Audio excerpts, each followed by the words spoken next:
அடிக்கிற வெயிலுக்கு குளு குளுன்னு குடிச்சாதாங்க சூப்பரா இருக்குது. அப்படி சீரீஸ்ல அடுத்து நம்ம பார்க்க போறது ஒரு ஹெல்தியான ஒரு ட்ரிங்க் தான். கண்டிப்பா இந்த பொருட்கள் எல்லாமே வீட்லயே இருக்கும்.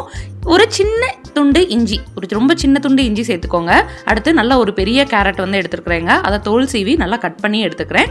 அதை மிக்ஸி ஜாரில் சேர்த்துக்கிடலாம். இப்போ நான் சொல்றது ஒரு 2 பேர் நல்லா குடிக்கலாங்க. அடுத்து ஒரு 2 டேபிள் ஸ்பூன் அளவுக்கு லெமன் ஜூஸ் சேர்த்துக்க போகிறோம். உங்கள் டேஸ்ட் அளவுக்கு சேர்த்துக்கோங்க. நான் ஒரு 3 டேபிள் ஸ்பூன் சேர்த்துட்டு கொஞ்சமாக தண்ணி சேர்த்துட்டேங்க. இப்போ இது அவ்வளோதாங்க. இது எல்லாத்தையும் மிக்சியில் போட்டுட்டு நல்லா வடிகட்டிட்டு எடுத்துக்கோங்க. அவ்வளோதாங்க. இது ஒரு 2 பேர் தாராளமாக குடிக்கலாம். இதுக்கு மேலே தாராளமாக சப்ஜா விதை சேர்த்துக்கோங்க. கேரட் ரொம்ப குளிர்ச்சி, அது போக இந்த சப்ஜா விதை ரொம்ப ரொம்ப குளிர்ச்சிங்க, ரொம்ப நல்லதும் கூட.